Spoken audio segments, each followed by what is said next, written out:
सबके बीच ये सौभाग्य वाली घड़ी है सबके लिए। पीछे जाइए ना यार, आप पीछे जाइए, थोड़ा पीछे हो जाइए प्लीज, मेरे के भी इसके पीछे जाइए, थोड़ा पीछे जाइए, थोड़ा पीछे।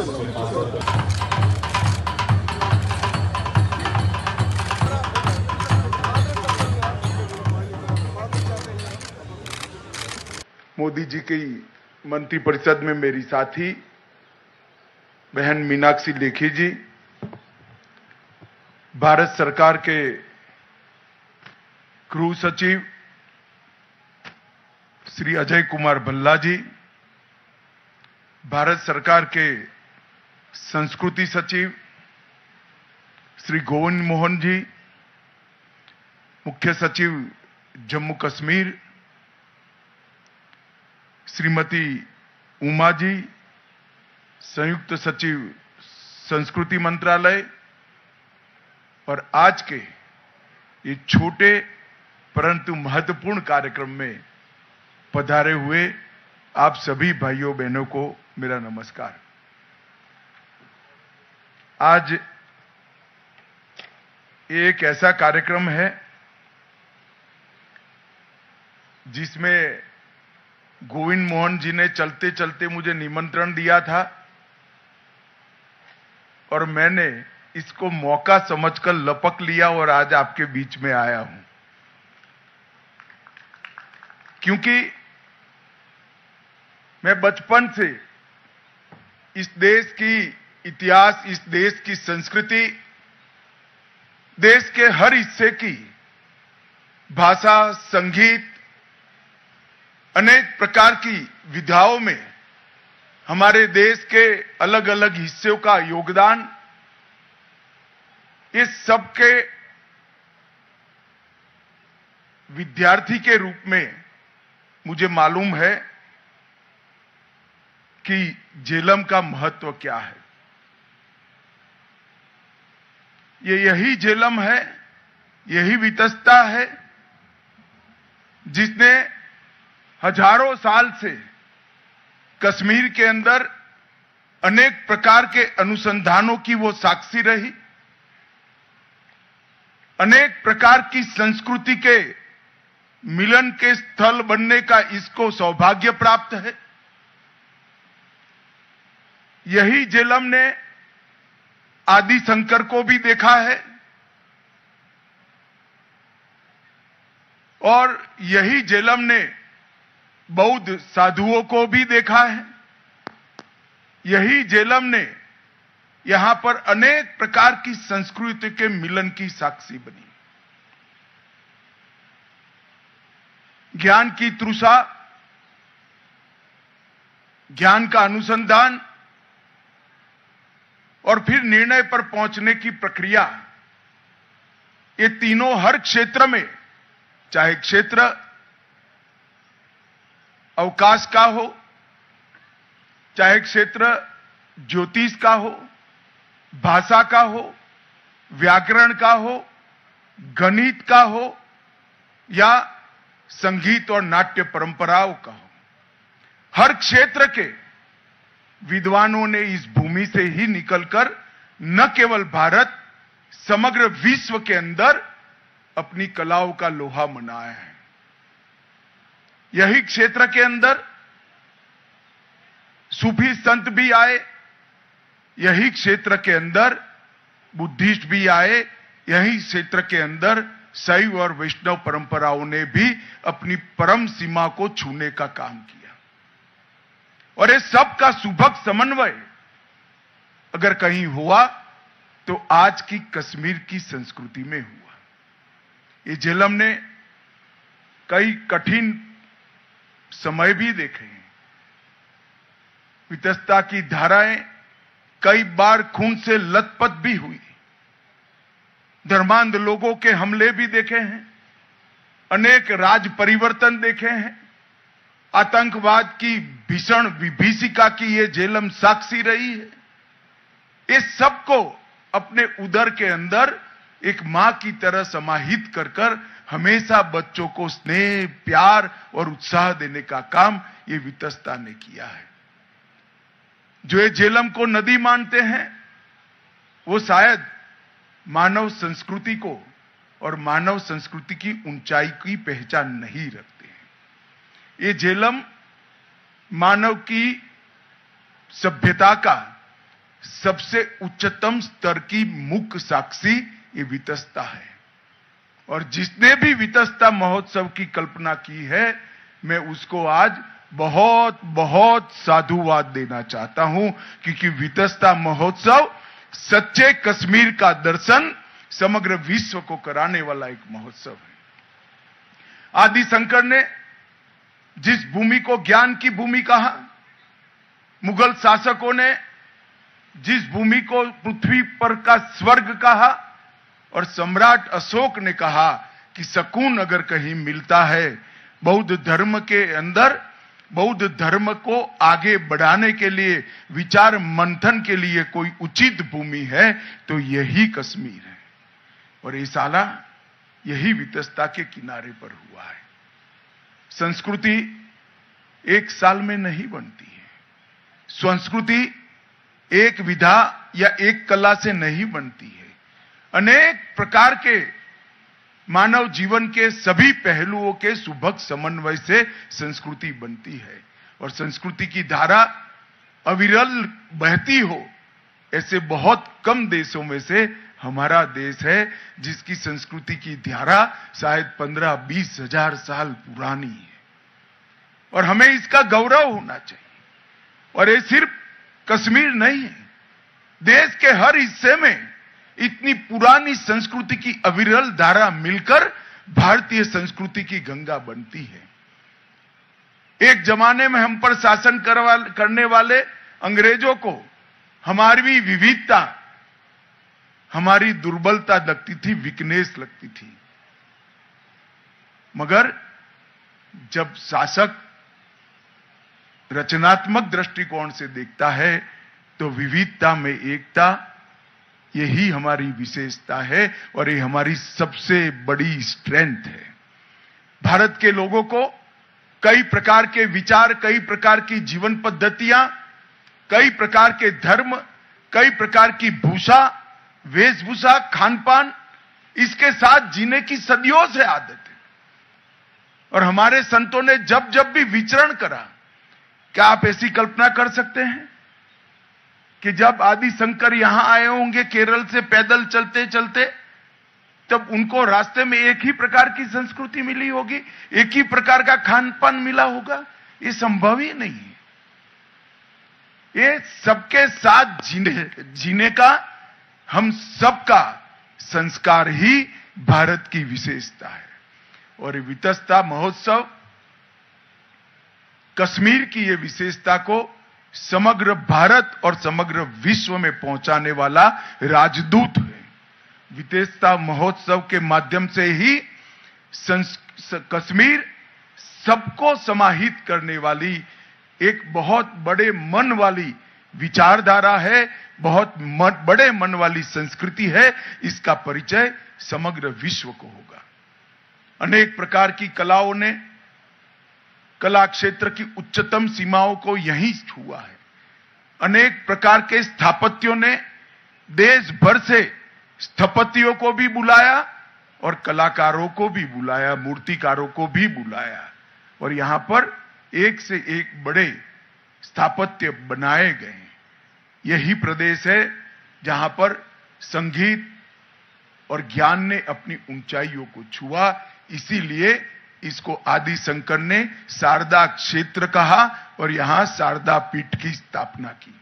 और ये कश्मीर, जिन लोगों ने कश्मीर का अभी का विगत 30-40 साल का इतिहास ही देखा है, उनको लगता है ये विवादित क्षेत्र है, अशांत क्षेत्र है। मगर कश्मीर ने ढेर सारे ऐसे विवाद और अशांतियों को, ढेर सारे रक्तपातों को अपने अंदर हजम कर कर अमर लौ की तरह आगे बढ़ना एक कश्मीर का स्वभाव है। और आज देखिए, जिस कश्मीर में कुछ साल पहले 40,000 से ज्यादा लोग आतंकवाद की बलि चढ़ गए, वही कश्मीर आज वितस्ता महोत्सव के माध्यम से कलाओं को समन्वय कर कर आगे बढ़ रहा है।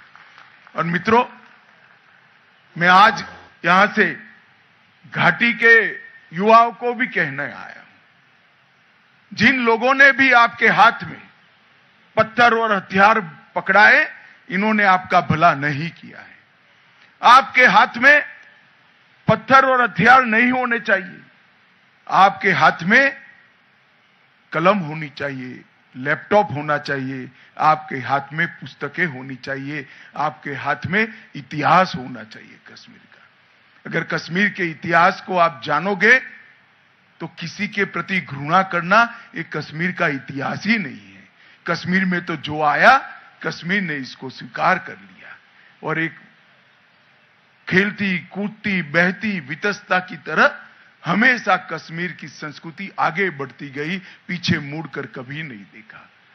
मगर हम जब समय अच्छा आता है क्यों पीछे मुड़कर देखें। मित्रों, आज धारा 370 को मोदी जी ने हटाने के बाद यहां पर शांति है, यहां पर विकास के नए नए आयाम गढ़े जा रहे हैं, यहां पर उच्च शिक्षा के संस्थान आ रहे हैं, यहां पर इंडस्ट्री लग रही है, यहां पर पंचायती राज को स्थापित कर दिया गया है, यहां पर अनेक प्रकार के एडमिनिस्ट्रेटिव रिफॉर्म्स को बिना किसी विरोध के जमीन पर उतारने का काम हो गया है और अब कश्मीर को आगे देखना है। उस वक्त ये वितस्ता महोत्सव का बहुत बड़ा महत्व है। मोदी जी ने एक भारत श्रेष्ठ भारत की परिकल्पना के तहत हमारे देश की सभी संस्कृतियों को एक दूसरे के साथ, हर प्रदेश के खान पान वेशभूषा और इतिहास को एक दूसरे के साथ सामंजस्य के साथ जोड़कर आगे बढ़ने का एक प्रयास किया है। कहीं पर काशी तेलुगु संगमम होता है, कहीं पर काशी तमिल संगमम होता है, कहीं सौराष्ट्र तमिल संगमम होता है, तो कहीं पर वितस्ता महोत्सव चेन्नई और पुणे के अंदर कश्मीर की संस्कृति को आगे बढ़ाता है। और मित्रों, यही प्रक्रिया है जो हमें जोड़ेगी, मजबूत बनाएगी और समग्र विश्व में जो हमारा स्थान है उस स्थान पर हमें फिर से एक बार बिठाने का प्रक्रिया करेगी। मित्रों, आज कश्मीर के अंदर ये जो महोत्सव शुरू हो रहा है, लगभग 1900 कलाकार कश्मीर के और 150 कलाकार देश भर के यहां पर अपनी अपनी कला का प्रदर्शन भी करेंगे, कला का एक्सचेंज भी करेंगे। मैं थोड़ी सी चित्रकारों की प्रदर्शनी में जाकर आया, आप कल्पना ही नहीं कर सकते। अमित शाह ऐसा नाम मुझे 7 भाषाओं में लिखकर चित्रकारों ने अपनी अपनी भाषा में लिख कर दिया। किसी ने फारसी में लिखा, किसी ने संस्कृत में लिखा, किसी ने हिंदी में लिखा, किसी ने पंजाबी में लिखा, किसी ने गुरुमुखी में लिखा। मैं आश्चर्यचकित हो गया। मेरे एक ही नाम को 7 भाषाओं में लिखकर एक छोटे से राउंड के अंदर मेरे जीवन में कभी मैंने प्राप्त नहीं किया। कश्मीर वालों को मैं बताना चाहता हूं, मेरे जीवन का ये सबसे बड़ा तोहफा है साहब। 7 भाषाओं में 10 मिनट के अंदर कलाकारों ने मुझे मेरे नाम लिखकर दे दिए। यही बताता है कि देश को एक करना है तो कला और संस्कृति, देश का इतिहास ही देश को एक कर सकता है। एक अनूठा आयोजन है जहां देश भर के व्यंजन भी होंगे और देश भर से आए हुए कलाकार कश्मीरी व्यंजनों का भी लुत्फ उठाएंगे। जब आप चेन्नई में गए, फीडबैक मिला मुझे, चेन्नई और पुणे के कई लोगों ने, अभी इंटरव्यू भी एक महिला का चल रहा था, चेन्नई और पुणे के कई लोगों ने कहा कश्मीरी स्ट्रीट फूड खाने के लिए कश्मीर जाने की जरूरत नहीं है, कश्मीर ही आज पुणे में आ गया है। और कश्मीर की कला को भी आपने वहां पहुंचाया है। आज जम्मू कश्मीर के इस कार्यक्रम के माध्यम से लोक नृत्यों की कोरियोग्राफी की प्रस्तुति होगी, वाद्य यंत्रों की संगीत सिम्फनी भी यहां पर होने वाली है, कश्मीरी, डोगरी, कव्वाली गायन भी होने वाला है। और उषा जी आई हुए है, वो भी कश्मीरी और डोगरी में गायन करने वाली है। उषा जी की आवाज में कश्मीरी कैसी लगेगी, ये मेरे जैसे व्यक्ति को सोचना भी बड़ा कठिन है, मगर उषा जी आई है। मैं उषा जी का भी बहुत बहुत धन्यवाद करता हूं। और आजादी से अब तक हजारों फिल्में यहां फिल्माई गई हैं। वो सभी फिल्मों के लोकप्रिय गीतों को भी आज यहां पर आप देखेंगे। आज यहां पर शम्मी कपूर और शर्मिला टैगोर से लेकर अभी तक के सभी फिल्मों को आपको यहां पर याद करने का मौका मिलेगा। बौद्ध दर्शन पर भी संगोष्ठी होगी, सूफी विचार पर, सूफी फिलॉसफी पर भी यहां संगोष्ठी होगी।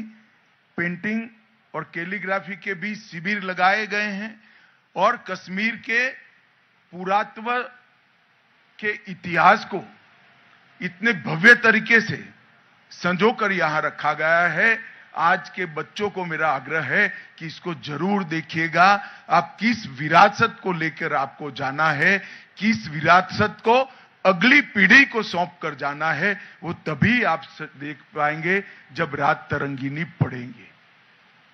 ये रात तरंगिनी कोई काव्य नहीं है। कश्मीर कैसे बना है, कश्मीर क्या है, इसका वर्णन है, इसका इतिहास है। और आज मैं थोड़ा सा ही राउंड लगा पाया हूं। काश मैं 2 दिन के लिए आता तो पूरा देख ही लेता, मगर इतना तय है कि मैं वितस्ता की आत्मा को छूकर वापस दिल्ली जा रहा हूं और बड़े सुकून के साथ जा रहा हूं। जब तक हमारी संस्कृति को, हमारी कला को, देश को जोड़ने के काम में हम नहीं लगाएंगे, हमारी अभूतपूर्व स्ट्रेंथ को देश के उपयोग में हम नहीं ले पाएंगे। हमारी देश की ये बहुत बड़ी ताकत, अलग अलग संस्कृति, अलग अलग भाषाएं, अलग अलग वेशभूषाएं, अलग अलग खान पान होते हुए भी हम सब भारतीय है, ये हमारी बहुत बड़ी ताकत है। दुनिया के कोई देश में इतनी विविधताएं नहीं है जितनी मेरे भारत के अंदर है, और ये हमारे गौरव का विषय है। मोदी जी ने एक भारत श्रेष्ठ भारत के साथ साथ आजादी के अमृत महोत्सव को मनाने का निर्णय किया। 3 ही लक्ष्य इसके पीछे रखे थे कि आजादी के अमृत महोत्सव के माध्यम से देश भर का बच्चा, देश भर का किशोर इस देश के स्वतंत्रता संग्राम की जानकारी रखे। कई ऐसे स्वतंत्रता सेनानी जिनको कोई पहचानता नहीं है, अपना सर्वस्व बलिदान कर दिया। कई लोगों ने पीढ़ियों तक लड़ाई लड़ी, कई लोगों ने अपना नाम भी नहीं पाया और गुमनाम शहीद हो गए। ऐसे स्वतंत्रता संग्राम को नई पीढ़ी जाने और इनके अंदर देशभक्ति के संस्कार का फिर से जागृति करना। 75 साल में हमने जो उपलब्धियां प्राप्त करी है, इसका हम गौरवगान करें। पूरे दुनिया के अंदर हमारे आजादी के बाद जो 75 साल हुए, वो 75 साल में ढेर सारी उपलब्धियां हमने प्राप्त की है। ये देश एक सुई नहीं बनाता था, आज हम चंद्रयान और मंगल का मिशन लेकर बैठे हैं। ये बहुत बड़ी उपलब्धि है। हर क्षेत्र में हमने उपलब्धि प्राप्त की है, इसका भी गौरवगान दुनिया के तक पहुंचाना है। और हमारी संस्कृति, हमारी कलाएं, हमारा खान पान और हमारे इतिहास को भी इस देश का युवा जाने, समझे, पढ़े और स्वीकार कर नई पीढ़ी को देने का जज्बा रखे। और 75 साल के वर्ष पर ही एक संकल्प लेना है कि आजादी का जब शताब्दी होगा, देश की आजादी के 100 साल होंगे 2047 में, तब भारत कैसा होगा इसका संकल्प अभी लेना है। हर क्षेत्र में भारत कैसा होगा, डिफेंस के क्षेत्र में भारत कैसा होगा, शिक्षा के क्षेत्र में भारत कैसा होगा, कला और संस्कृति के क्षेत्र में भारत कैसा होगा, हर क्षेत्र में भारत कहां पर पहुंचा होगा। हमारा व्यापार, हमारा उद्योग, हमारे स्थापत्य, हमारे इंफ्रास्ट्रक्चर, जब हम आजादी की शताब्दी मनाएंगे तब कैसे होंगे, इसका संकल्प लेने का आज समय है 75वें साल में। और 75 साल से 100 साल उस संकल्प को सिद्धि में परिवर्तित करने का समय है। आज एक संकल्प जो लेंगे वो 100 साल आते आते समग्र राष्ट्र की सिद्धि में परिवर्तित होगा और हमारा राष्ट्र, हमारे आजादी के आंदोलन के नेताओं की कल्पना का राष्ट्र बनेगा। शहीद भगत सिंह ने इतनी कम आयु में जब फांसी पर चढ़े होंगे, इसके मन में भारत की कल्पना जरूर होगी। 26 साल की रानी लक्ष्मीबाई अंग्रेजों के साथ लड़ते लड़ते छोटे के बच्चे के साथ शहीद हो गई। इसके मन में भारत की कल्पना जरूर होगी। वो कल्पना हमें साकार करनी है, हमारी अगली पीढ़ी ने करनी है। इसके लिए संकल्प से सिद्धि। और आज मैं सभागार में जितने लोग बैठे हैं सभी को कहना चाहता हूं, आजादी के अमृत महोत्सव के वर्ष में व्यक्तिगत संकल्प भी एक छोटा सा ले लीजिए, छोटा सा व्यक्तिगत संकल्प। और विशेषकर युवा जो अपने मृत्यु पर्यंत इसका पालन करता है, छोटा सा संकल्प कि मेरी भोजन की थाली में मैं जूठा अनाज नहीं छोड़ूंगा, मैं कभी ट्रैफिक का नियमों का उल्लंघन नहीं करूंगा, मेरे कमरे से बाहर निकलने से पहले मैं लाइट को स्विच ऑफ कर पंखे को स्विच ऑफ कर ही निकल। छोटी छोटी चीजें कर लीजिए। अगर 130 करोड़ लोग एक एक कदम आगे बढ़ते हैं तो देश 130 करोड़ कदम आगे बढ़ता है। ये छोटे छोटे संकल्पों का जो संपुट बनेगा, वो संपुट ही भारत को बनाएगा। मित्रों, वितस्ता महोत्सव आने वाले कश्मीर के भविष्य का महोत्सव है। हमारे भव्य भूतकाल को उज्जवल भविष्य के साथ जोड़ने वाली एक कड़ी है। हमारे भव्य भूतकाल को हम स्मरण में रखें, भविष्य के संकल्प करें और कश्मीर आगे बढ़े, देश आगे बढ़े, महान भारत की रचना हो। यही ये महोत्सव का उद्देश्य है। आप सभी को मेरा बहुत बहुत धन्यवाद कि इस महत्वपूर्ण कार्यक्रम में आज आप यहां आए हैं। मैं सिर्फ और सिर्फ